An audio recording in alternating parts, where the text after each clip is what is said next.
This recording was originally made in front of a Zoom audience. Okay, so this is the table that they eat at. We do, depending on the number of children we have, bring in other tables as well and extend this, move work tables. And we eat family style. Here, it's not quite so family style during the pandemic because we are here being required to pre-plate all the food, so we can't pass food right now.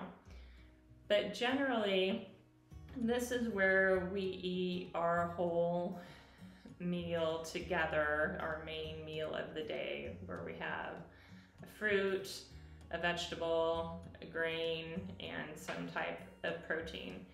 So the children will set their own spot. So you can see the place setting, but so a little placemat with outlines so they learn how to set their spot.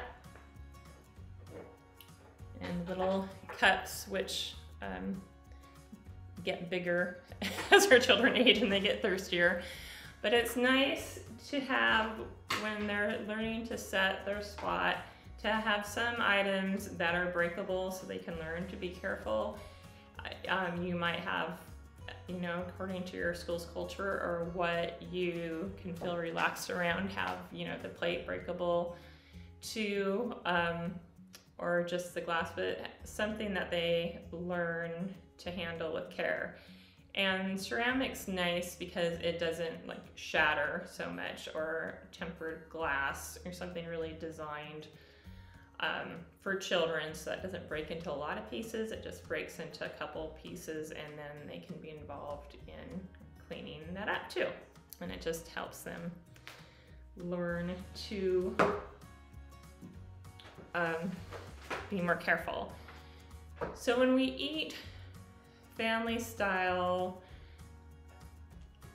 the ideal way to do it is to have one adult that's sitting and eating with the children. So it helps the children, one, relax into just having a nice meal, and they're not constantly keeping track of that important adult. And then have another adult, the assistant, refilling bowls and bringing them to. And you could opt to switch that periodically if you're more in a co-teaching situation. Maybe a month one adult is the person eating and another is the one refilling bowls. I wouldn't switch it every day, but if you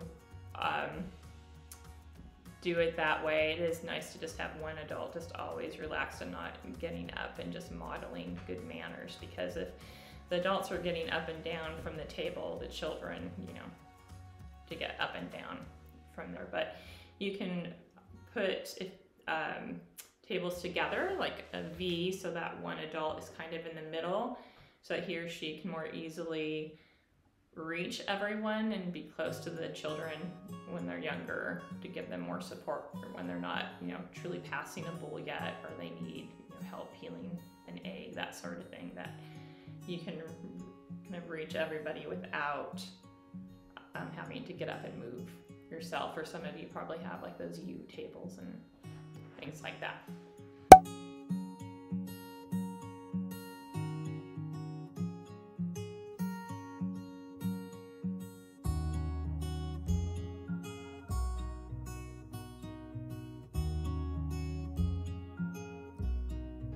That's how we do community meal. Now my day is 8 to 4, and so I don't do a breakfast, but there are children that are hungry before the family meal. So I have a little area over here where 2 children at a time can have snacks. So in a bigger classroom, you'd have to have more than 2, especially if you have children that like to linger over their meals. Otherwise, you'd have very hungry children after a bit.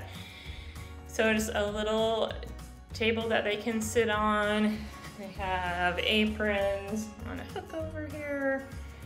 So if they want to make themselves a snack before the meal, they just put their apron on. So the apron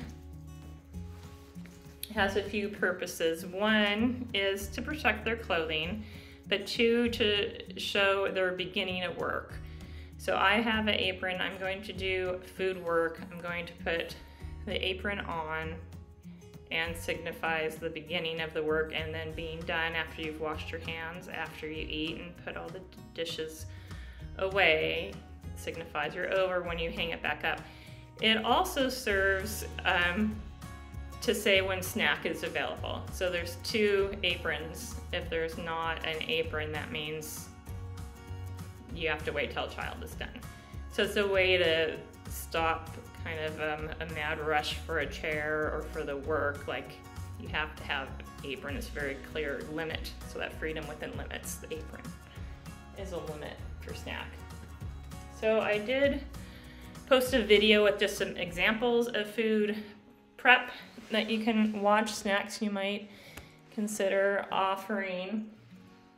But just some things to keep in mind with all practical life, but with food prep is, so you'll need multiples of these things because you're probably not going to have time to do a 3-part sanitation process with these between each child.